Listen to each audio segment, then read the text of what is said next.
Welcome to the Real News Network. I'm Paul Jay. On Thursday, Israel launched a ground invasion along with the air attack on Gaza. They say they're targeting tunnels that link Gaza to Israel that were used by a Hamas force to invade Israel. Invasion, I guess, is the word coming out of the official statements of Israel. A few people of Hamas entered those tunnels and were stopped by the Israeli Defense Forces. At any rate, Israeli ground troops have now entered the fray in Gaza, and now joining us to talk about all of this, first of all, joining us from Gaza is Nalan Sarraj. She's a Gaza-based blogger, and also joining us from Israel is Tarachansky. She's an Israeli-Canadian journalist. She's our Real News correspondent in Israel and the occupied Palestinian territories. Thank you both for joining us. Nalan, tell us what's happening there today. What are you observing? What's the mood there? I'm standing in my balcony right now, which is very dangerous, but I'm trying to see what's happening to my people in my city. There's fire in multiple places, a little bit further from my area, which is kind of rare at night because usually my area has been targeted multiple times at night. They're basically targeting in north and east. I got some calls from some friends in east having to evacuate. I can see from my balcony smoke and fire, and the sky is going in colors, yellow and red. It's going crazy. It's very terrifying. I could hear the explosions near and far. For the last couple of hours, it was crazy. The battleships were going crazy for the last couple of hours as well. So it's not only by airplanes like F-16s and Apaches, and also battleships are been used heavily tonight. Just in less than 15 minutes, I heard more than 20 hits, multiple places as well. This is artillery fire from the battleships. Yes.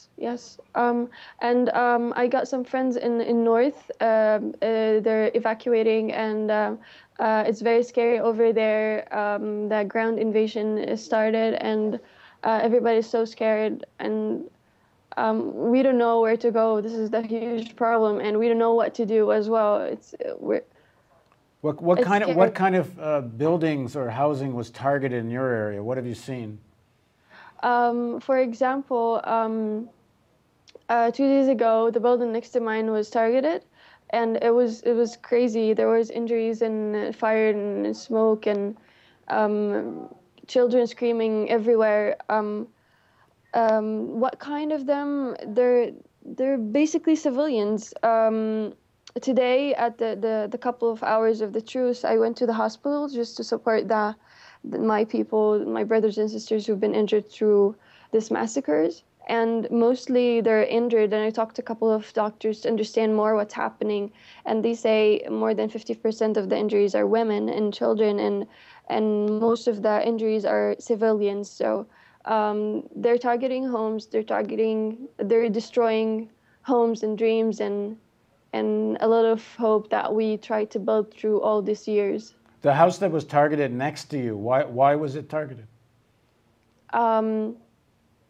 I don't know, actually, but a couple of people just talking that maybe people who lives over there, they have some relations with Hamas, but this also doesn't make any sense because you're talking about Gaza Strip, where people have different point of views and different parties that they support. So just having some relations with Hamas doesn't mean that you should be targeted or your house be destroyed, because more than 50% or 60% people over here, they support Hamas. So they've been legally elected. So what's the plan next? Are you going to just target buildings? Because I'm talking about the building next to me, because where I live, it's a very crowded area. So if they're going to target buildings like this in areas like this, so and it's nowhere next to safe, or there's no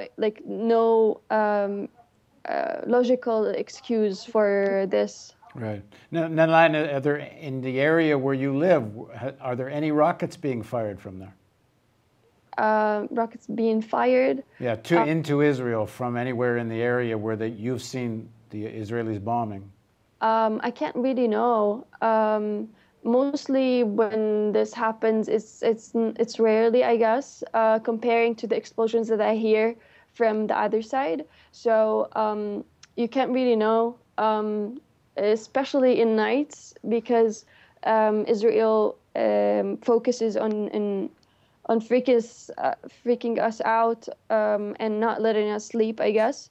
Um, so comparing the explosions and the rockets, it's doesn't make any sense. And what's been the impact on people of the death of the four young cousins, the four children on the beach? Oh my God, this is the most heartbreaking story, even though there's a lot of heartbreaking stories as well, like homes and families, a total family been killed. But those children, I actually met one of the children that were playing with them today at the hospital, from the Bakr family. And oh my God, I was so close to crying from him, but I was trying to stay strong, and I'm telling him, don't surrender, just pray for them. They're in a better place. But believe me, what's happening over here, it's killing all the dreams for the children over here. I'm actually worried that one day my children would be dead in this brutal way. It's nothing related to humanity. There's no excuse for all what they're doing, not only for the four children, but in their case, it was the most horrible situation, because all what they're doing was that they wanted to play, and I don't think Israel likes that anymore. Right, Leah, this is the death of the four young boys on the beach has broken through international media. Even the New York Times had a big photograph of the children just after they were killed. What impact has it had, if any, in Israel? Almost none, Paul. What we see here, in fact, is that the only discussion that happens about the killing of these four boys is that it makes Israel look bad. We haven't seen any actual deploring on behalf of the public or politician on any kind of level that will make a difference. And what we're hearing again and again in the Israeli press, in the army radio, and from the government is that if civilians are killed, they're killed because Hamas is using them as a human shield. Now, to add something to Nalan's point from earlier, during the last ground operation, in Operation Cast Lead, one of the first big killings was a police station inside the Gaza Strip. Dozens of police officers who were just graduating that day were killed. Now, the government explained it as they are Hamas, but Hamas is the government in the Gaza Strip, which means anybody who works in the government is a member of Hamas by default. So this argument basically says that anyone who has a civil job in the government is a legitimate target. Now, here in Israel, tomorrow they're going to demolish the homes of the two people that they are accusing of killing the three settlers who were killed, the three teenagers who were kidnapped, that started this whole escalation. Meanwhile, they haven't yet presented any evidence that these two people are actually responsible for the kidnapping and killing of these teenagers, but they're already going and demolishing their houses tomorrow. This is another example of how it doesn't matter what the excuse is, it doesn't matter what the evidence is, they're going to go and punish them. Meanwhile, the 6 Israelis who kidnapped in revenge a Palestinian teenager, their houses are not going to be demolished, of course. Now, in terms of the overall mood there, you witnessed a protest and a counter-protest. Describe what you saw. So today, the Israeli organization Breaking the Silence, which is a group of veterans of the Israeli army who record anonymous testimonies of soldiers talking about the daily occupation and the daily violations of human rights, just describing what they've done in their army. And they've collected thousands of testimonies over the years. And about once a month lately, they've been going in the middle of the Tel Aviv Habima Square, a place that has a very strong history of protests. And today they were just inviting soldiers, veterans, to read their own testimonies of violations of human rights from their time in the army. About 1,000 people came to support them, and for just to protest the war. Not everyone is a clear supporter of Breaking the Silence. But anyway, there were about 1,000 people there, and they were chanting, no, fascism will not pass, and Jews and Arabs refuse to be enemies, and not in my name, and the killing.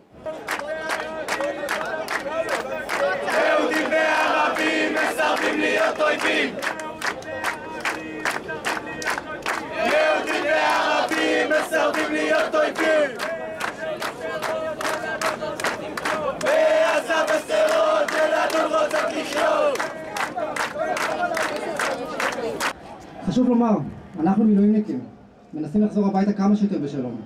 אתה לא רוצה להיפגע, אתה לא רוצה שיקרה משהו. כפועל יוצא, אנחנו גם יותר זהירים בהפעלת האש. אנחנו לא רוצים להתחיל משהו שיגרום לנו להיתקע שמה. מילואימניקים באופן כללי הם יותר זהירים. הם לא לוקחים סיכונים מיותרים. מבחינת הוראות פתיחה באש, לא קיבלנו הוראות לראות על כל דבר שזז, אבל קיבלנו הוראה כללית, שאם אתה מרגיש איום, לראות. תמפמו לנו שזאת מלחמה, ואין מקום לשיקולים. הדגישו שזה לא ביטחון שוטף ולא מציאות של שטחים. זו פעולה מלחמתית ואין הגבלות על הירי. Now, there's an Israeli rapper, a hip-hop artist named The Shadow, Hatzel, who has been inciting against left-wing activists for weeks. And on Saturday, when there was another anti-war demonstration in Tel Aviv, he called his supporters, who are known to be very right-wing, to come and beat up those activists. So they came, the protesters against them, and when the sirens for rockets started, the police disappeared and they beat a lot of them. 2 of them ended up in a hospital. So at today's demonstration, when it was clear that they're going to come out in numbers again, there was a lot of police in the place, and they actually managed to stop the violence from taking place. And there was about 500 of them. And what was the slogans they were shouting? So this group of Neofascists are followers of Rabbi Kahane, who was a rabbi here, former member of parliament, who believed that all the Palestinians should either be expelled or gotten rid of. And so they were chanting death to Arabs, we want to burn down your villages, Muhammad is dead. So I filmed some of it, and you can see in the coming clip that they're yelling Muhammad is dead and death to Arabs. Okay, here, we're going to roll the clip now.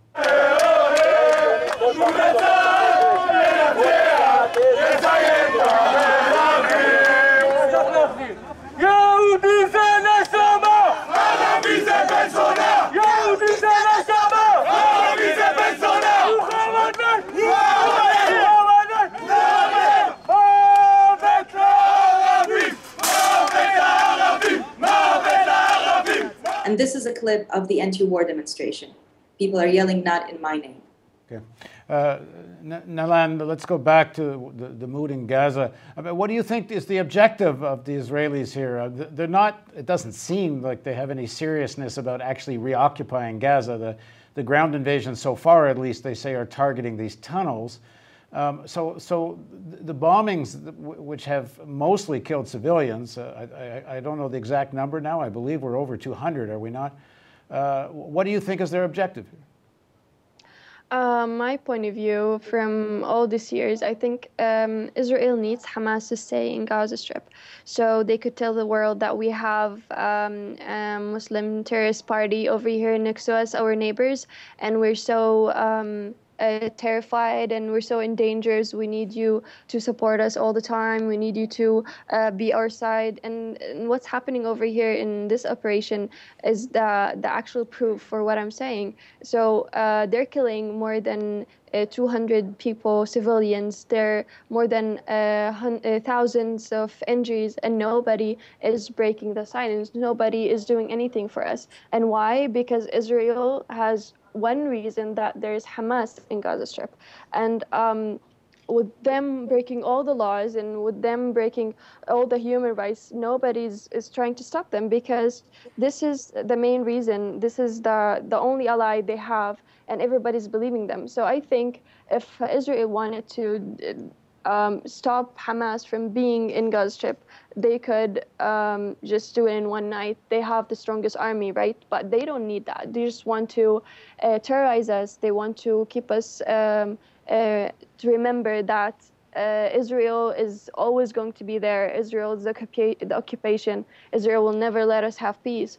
And all of that because you have Hamas, when actually, after what happened recently with Hamas and Fatah, the unity, and Hamas been backing down a little bit on the government system and giving a lot of cooperation with the situation over here. So Israel has no reason to do what they're doing over here. But I think with all their forces, they just want to kill over here. They want to keep us in this blockade. They want to kill our dreams. They want us just to stay where we But the argument the Israelis are giving is that it's because of Hamas rockets being fired, and that they have to stop. And you can hear even some, relatively progressive Israelis saying that no country would allow itself to have these rockets fired upon itself without retaliating. What is, do you think, most people's opinion of the firing of the rockets in Gaza? First of all, the Palestinians have been resisting since forever. We will never forget that Israel is an occupation. It's not a country to us. It's an occupation. So we will be resisting in all the ways and all the means that we could afford. If you've been holding your own son dead or in pieces in your own arms, would you forget it? Would you just let it go because Israel wants you to let it go? I don't think so. What's happening over here is massacres. Children are losing their families, their homes. Everybody, all your home in 1 second is destroyed with all the memories and all your years is destroyed. How could you just get over it and just stop resisting just because Israel wants that? It's the rockets compared to what Israel is doing is nothing. They're using the most massive and heavy weapons in the world on civilians. So how is this even make sense? Just because we're resisting in multiple ways, not only with rockets, we're resisting with social media, we're resisting with media, we're resisting with just trying to be alive. This is the way that we will stay resisting. So this will never happen. That will never end. This is our way, and this is our method in life as Palestinians. We will never surrender for the occupation. So whatever they're saying compared to what they're actually doing is lies. If they really want peace and if they really want to negotiate in actual conditions and actual life standards, they will never be killing us till now. And they should understand that we'll stay resistant until our last breaths, because we believe this is our land and we have to fight for the people who've died all these years for this land and for the actual principles for a human being to have freedom. Okay. Leah, there's a breaking report here about just what's going on the ground in Gaza. What is it? These very moments, the was asked to send another 18,000 reservists to the south of the Gaza Strip. The spokesperson of the IDF, Colonel Moti Almoz, spoke to the press saying that large ground forces are currently accompanying a massive operation by the Israeli air and naval forces. They're going to be taking over large swaths of land in the Gaza Strip, and they're acting against the tunnels and other targets, meaning that he's opening the door to any target that will come. The Israeli chief of staff of the army, Benny Gantz, also said that they're requesting that the civilians in the Gaza Strip evacuate.